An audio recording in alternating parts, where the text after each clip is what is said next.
Alors, Bezrat Hashem, on reprend les Tikkun HaZohar et on est en haut du folio 12b. Alors, on va faire un passage très très beau. Franchement, il y a rien à dire. C'est la grande puissance des Tikkun HaZohar et qui en plus est d'actualité parce qu'on va parler de la destruction du temple. Ve'od. Donc, on reprend toujours le verset depuis le début. Ve'a maskilim yaziru kezohar arakia, sur la fin des temps. Ceux qui produisent de l'intellect, Yazirou, ils resplendiront, Kézoar, comme la splendeur du rakia, de l'étendue.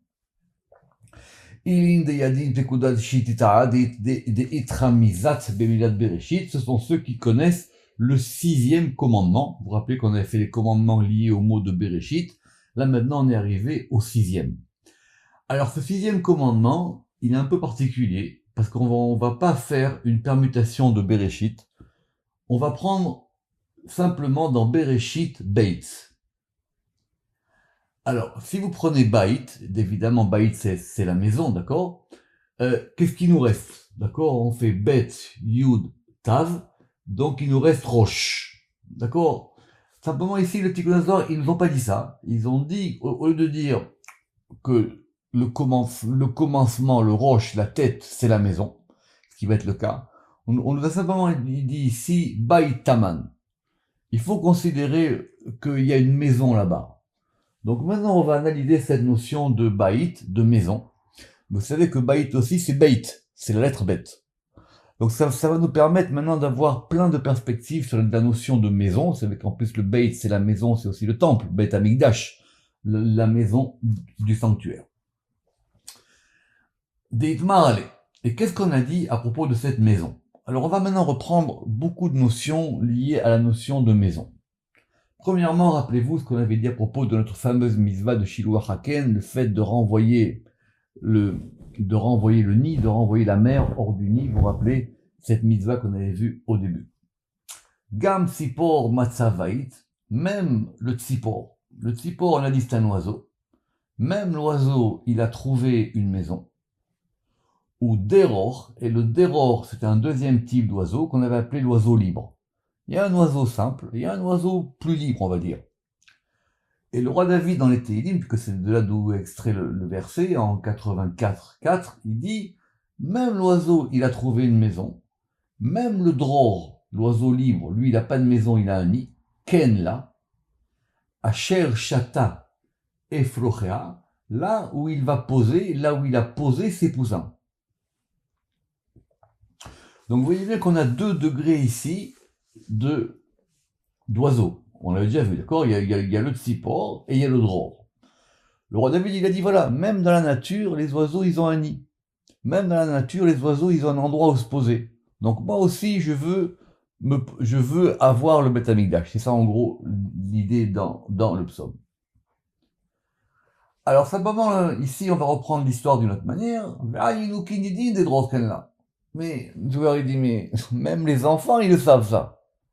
Même les enfants, ils savent quoi? Des dror ken là, ils savent que l'oiseau libre, le dror, il a un nid. Ve'ata David limemar beruach kucha. Et alors quoi, on a besoin que le roi David, qui a l'Esprit Saint, il vienne nous apprendre ça. Le Rama qui va encore plus loin, il dit, ça veut dire quoi que les enfants, ils savent ça? Même les enfants, ils savent que la shrina, elle repose sur un endroit où il y a une maison. Rappelez-vous que l'oiseau, c'est la shrina. Simplement, ici, on a 2 degrés de shrina.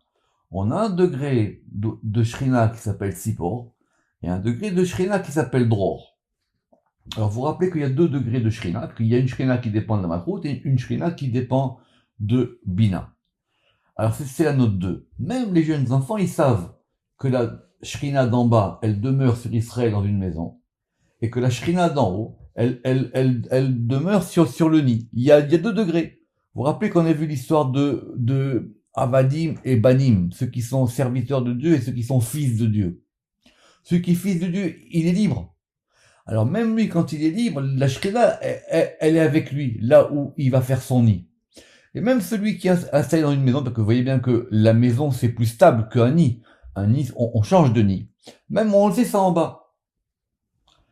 Alors, qu'est-ce que le roi David il est venu nous apprendre ça? C'est intéressant parce que il nous dit ici que même les enfants ils le savent ça. Et là, da mitzvat ken sipo. Maintenant, ce commandement-là, du nid de l'oiseau, des hitbe kamarazin, c'est un commandement où il y a beaucoup de mystères. D'accord?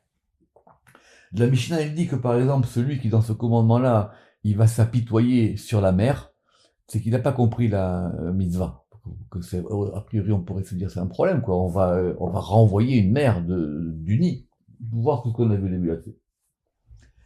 Alors, reprenons. Et il a été dit, on reprend le verset. Gam tsipo matzabait, quand on a dit que même l'oiseau, il trouve une maison. Dirtiv berina, parce qu'il est écrit pour elle. Pour qui elle? C'est la shrina. Ki beiti beite fila, parce que ma maison, c'est une maison de prière. La maison de Dieu, c'est la maison d'où parle la prière. Donc ça veut dire quoi? Que même l'oiseau, il trouve une maison, c'est la synagogue. Deha bekedishta. Alors, vous savez que le bet à Knesset, ça veut dire littéralement la maison où on se rassemble. Rappelez-vous qu'on a vu là-bas, vous rappelez le Esh Nora. Vous avez dit que la maison de prière, c'était un feu éclatant. Même quand on est en exil, l'endroit où on se réunit pour prier, la Shrina, elle est là-bas. C'est ça qu'il a voulu dire ici. Et alors, si c'est comme ça, ou dror ken là, ça veut dire quoi maintenant que l'oiseau libre, qui correspond donc à la Shrina supérieure, elle a un nid? Da be medrasha, c'est la maison d'études. Alors il y a une discussion dans la halakha, est-ce que la maison d'études elle est supérieure à la maison de prière? La réponse elle est oui. L'endroit où on étudie, il est supérieur à l'endroit où on prie. Et que si on doit prier, il vaut mieux prier là où on étudie que prier dans un endroit différent de là où on étudie. Parce que quand on étudie, il ne s'agit pas ici de l'étude d'apprendre, il s'agit de l'étude qui va nous permettre de faire reposer la shrina. La shrina, elle est avec ceux qui étudient. Et c'est quoi maintenant? Parce que là-bas, Asher Shata et Florera, selon la suite du verset, parce que c'est là-bas que l'oiseau il pose ses poussins. C'est quoi les poussins? Ilin Mare Torah, ce sont les maîtres de la Torah. Mare Mishnah, les maîtres de la Mishnah. Mare Kabbalah, les maîtres de Kabbalah. Des Berinehun, parce que c'est grâce à eux, ou que c'est par eux. Lo Zaza Shrinta mi Israël, la Shrina n'a pas quitté Israël. Tant qu'il y a des gens qui étudient et qui sont capables de faire descendre cette Shrina par leur étude, alors la Shrina elle reste avec nous. Ok. Alors ici on a juste un petit problème d'organisation du texte. Vous verrez la note 4 est assez compliquée. Parce que certains pensent que les Akdamot, les introductions, elles s'arrêtent là. Le Gaon de Vilna, il pense que c'était un ajout du Tikkun 27. Bref, on va pas rentrer là-dedans. Donc on tourne la page et on va reprendre la suite. Et vous allez voir que les deux textes s'associent. Les deux textes forment un tout. Bereshit bara Elohim. Donc reprenons. Bereshit bara Elohim, évidemment, ce verset, il faut le lire et le lire et le relire et le lire, parce que c'est le commencement de tout. Donc, au commencement, Elohim, il a créé, Patar Rabbi Shimon, il a ouvert, et il a dit, Ve'amaskilim yaziru kezoar arakia, toujours notre verset, et les intelligents, ils resplendiront comme la splendeur de l'étendue. Qu'est-ce qu'on a dit plus haut? On a dit qu'on avait parlé de Baït. Maintenant, Baït, c'est le bête. Autrement dit, la Torah, elle commence par une lettre. Et on va maintenant reprendre la notion des lettres d'une autre manière. Rappelez-vous, ceux qui connaissent au début du Zohar, il y a la grande discussion des lettres. Vous savez, les lettres, elles font un peu à tour de rôle et elles viennent plaider leur cause devant Dieu. Elles disent, je veux que la Torah commence par moi, etc. Et jusqu'à ce que ce soit la lettre bête qui soit choisie. Alors maintenant, c'est quoi une lettre? D'abord, les lettres, c'est quoi ce sont les lettres des Inun Levushin de Oraita. Alors, on va faire attention à chaque mot parce que c'est un passage extraordinaire. Ce sont les vêtements de la Torah.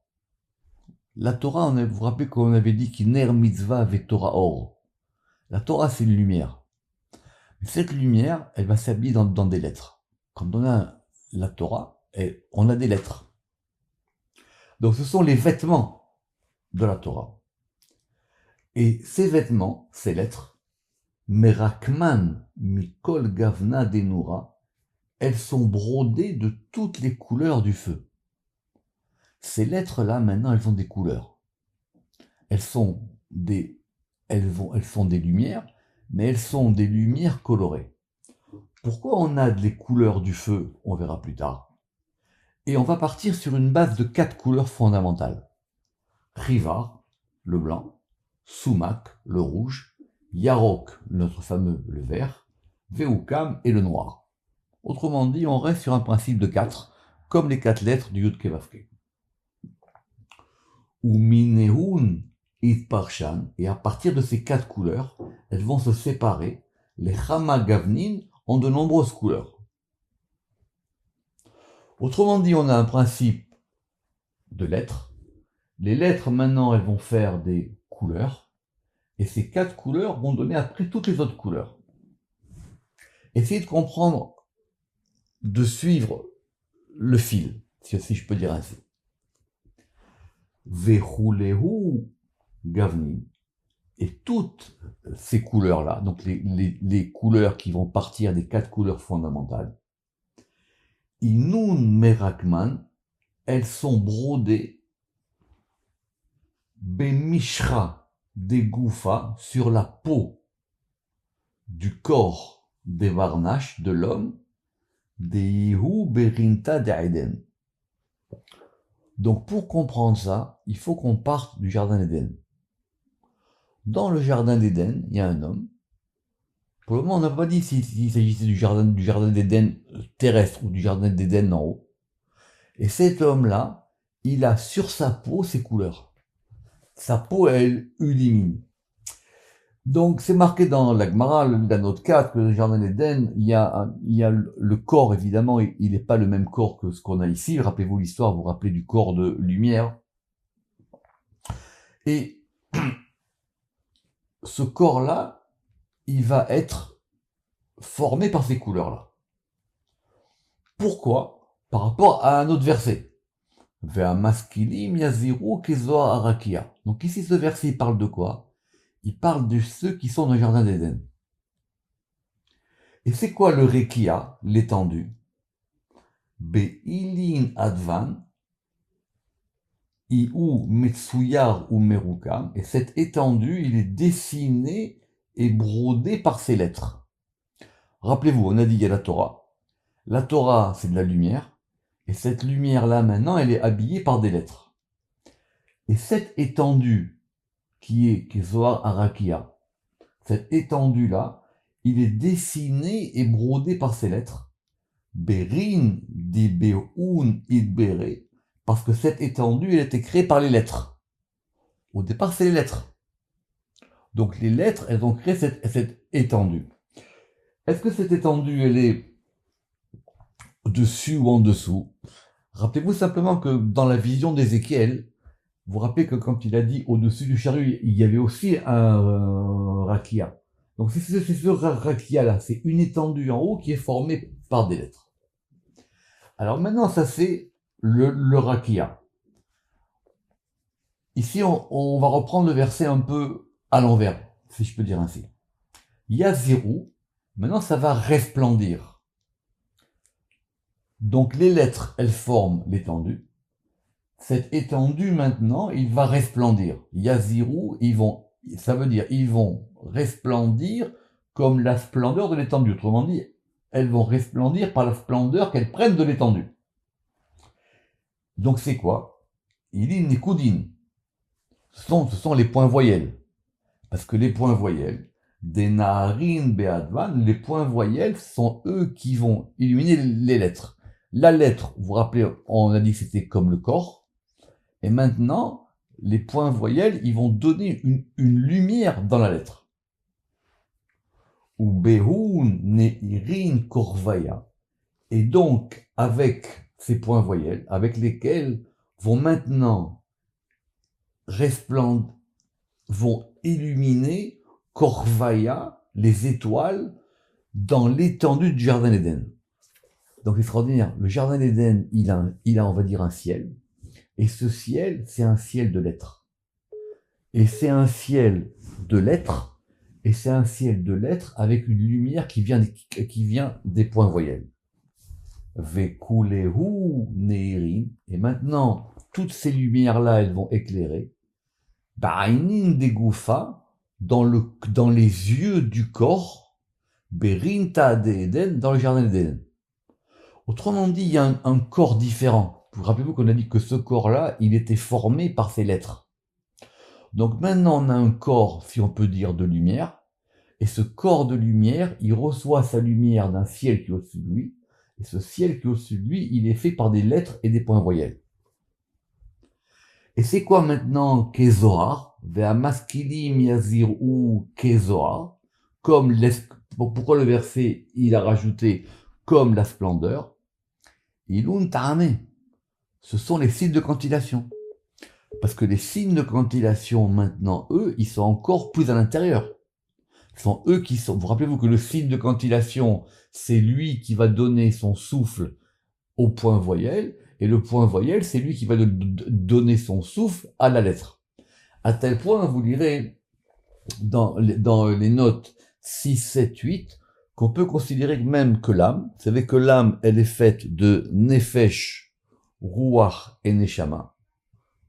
D'accord? Alors, Nefesh, on a dit le premier degré de l'âme, Nefesh, c'est les lettres. Ruach, c'est les points voyelles. Et Neshama, ce sont les ta'amim. Donc, Kezohar, Ilun ta'ameoraita devinehun mitnahagin advan unekude. Parce que par eux sont dirigées les lettres et les points voyelles. Même grammaticalement, vous voyez bien que, par exemple, en fonction du ta'am, les points voyelles changent. D'accord? Je vous donne un exemple simple. Quand, par exemple, on dit à la fin du pasouk, gafen. Pourquoi? Parce que comme on a à la fin du pasouk un arrêt posal, donc sauf pasouk, eh ben le ségol de gefen, il va devenir gafen. Donc vous voyez bien que ce sont les points voyelles qui vont déterminer même la ponctuation. Et la ponctuation, elle change même les lettres, puisqu'effectivement le mot va être complètement différent.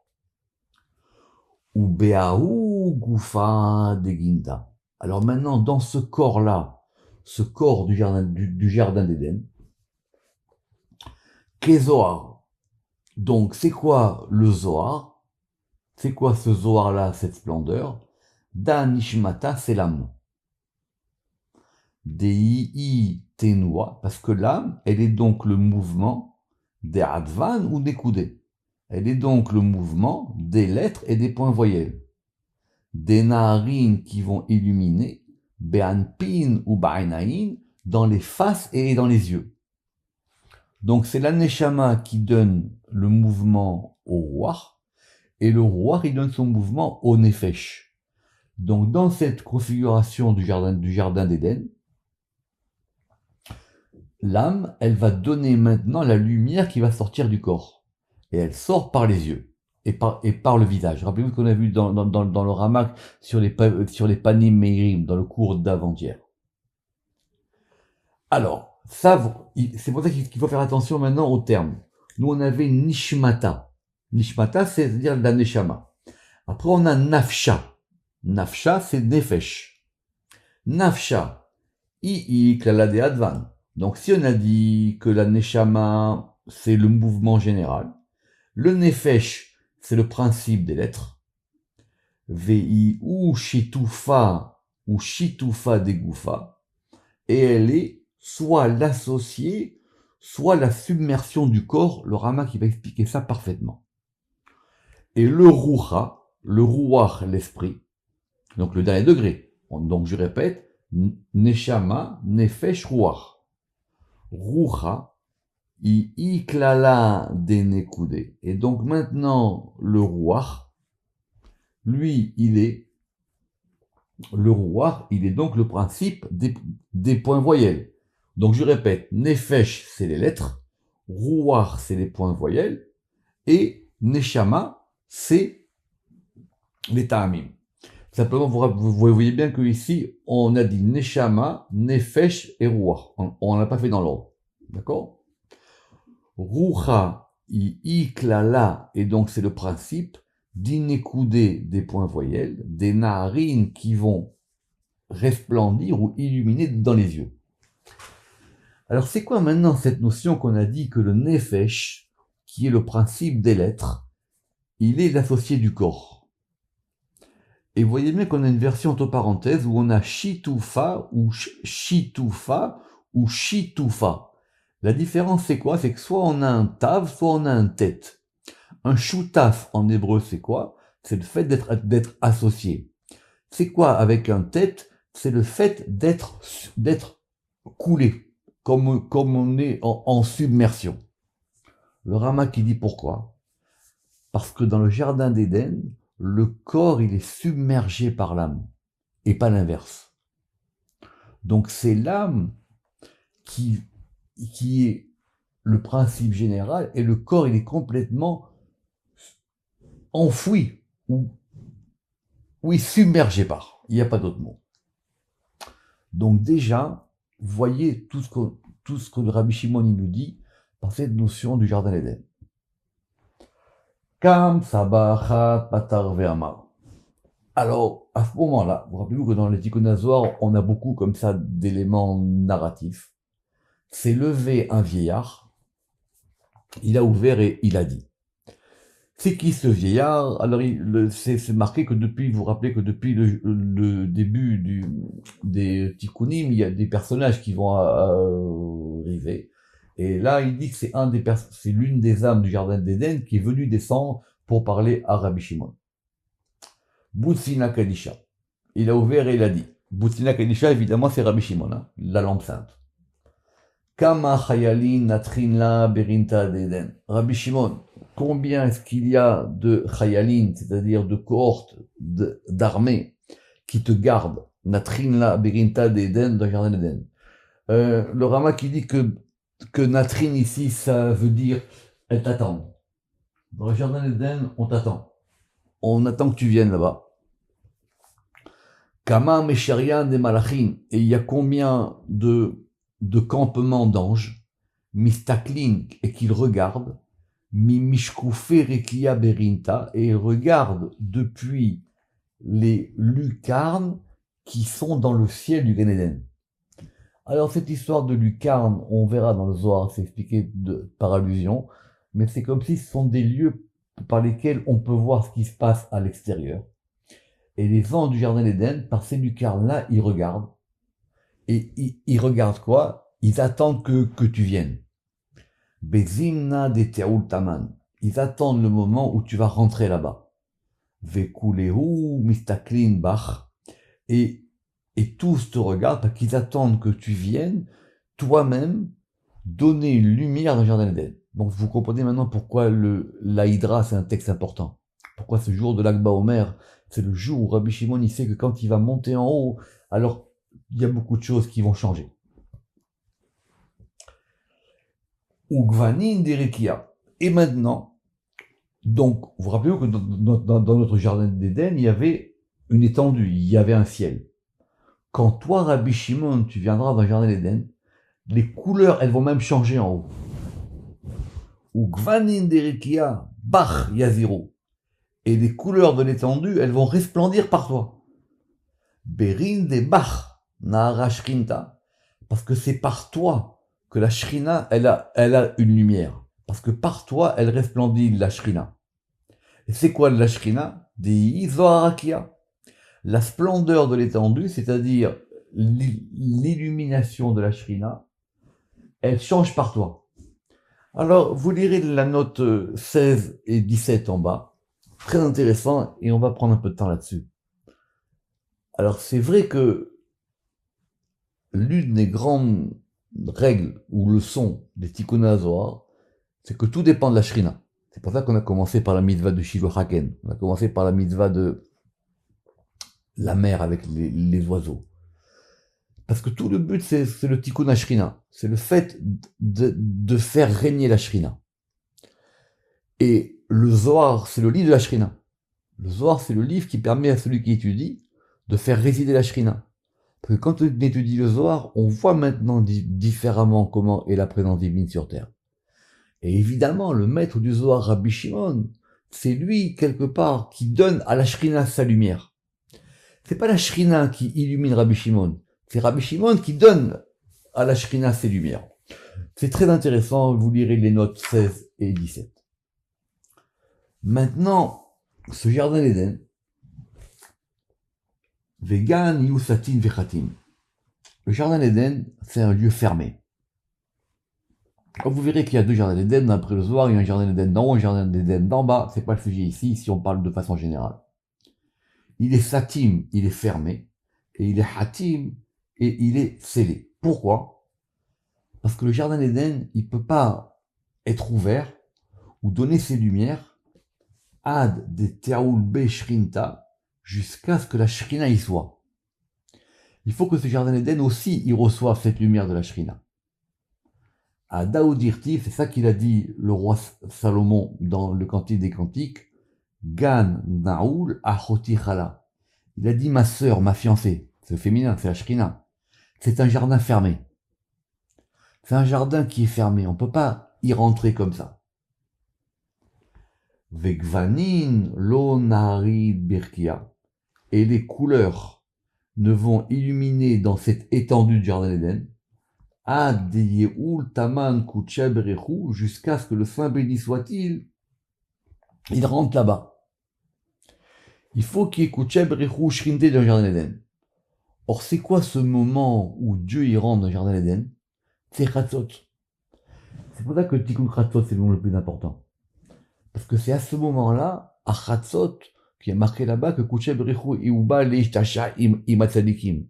Il vient pour se délecter ou pour discuter, ça dépend des versions, avec les Juifs dans le jardin d'Éden. Miyad de Yaoul Taman. Et donc, dès qu'il rentre là-bas, Ismar Beoun, qu'est-ce qu'il a été dit d'eux? C'est-à-dire d'eux, du Sami soit-il et de la Shrina, la note 22. Ce qui a marqué dans Ézéchiel. Nifteru Hashamaim Vaer'e Marot Elokim. Les cieux se sont ouverts et j'ai vu les marot, ce qu'on m'a montré du point de vue de Elohim. Il y a une ouverture. Alors je me suis dit, est-ce que ça veut dire que Yecheskel, il a vu ça à propos de Chatzot ou pas? C'est une bonne question. Mais en tout cas, il faut que ça s'ouvre. Il faut qu'il y ait une ouverture. Alors c'est quoi maintenant cette notion de marot? Vous vous rappelez que marot, on en a parlé plusieurs fois. On a dit que marot, c'était la chose qu'on montre, c'est pas la chose vraiment. C'est qu'on vous montre une chose comme ça. Et même Ézéchiel, pour lui, ça ressemblait à quelque chose. Vous vous rappelez qu'il y avait une différence entre marot et dmout. Revoyez les codes d'avant. Maï marot, c'est quoi ces marot? Ces marot, on coupe le mot en deux. Et la marot, littéralement la mère de la lettre. Amer comme ce qui est amer, A-M-E-R. On le coupe en deux. Comment est-ce que dans la lettre, il y a quelque chose de amer? C'est quoi marot? Et d'ailleurs, hot, c'est aussi la lettre et c'est aussi le signe. Mar. Pourquoi? Parce qu'il a été dit Malaché Shalom Mar Yifkayun. Les anges de la paix, ils pleureront de façon amère. Parce que ce sont c'est quelque part l'amertume des choses qu'on peut trouver dans les lettres qui ont fait que le temple a été détruit. Et on arrive donc à notre sujet. Veihu ot batsavadile. Et donc, c'est un signe dans son armée. Les miftartin rekin, et pour lui s'ouvrent les étendues, ou benarin kolvanin d'Eliaoud, et en lui resplendissent toutes les couleurs. Donc, ça éclaire, mais il peut y avoir quelque chose qui marche pas très bien dans l'éclairage. Mais maintenant, on parle à Rabbi Shimon, ou Ka'an, mais maintenant toi, Rabbi Shimon, Boutsina Kadisha, la lampe sainte, Koum, lève-toi, Neir, et illumine Gvanin d'Irkia, les couleurs de l'étendue céleste. Be'advan deoraita, avec les lettres de la Torah.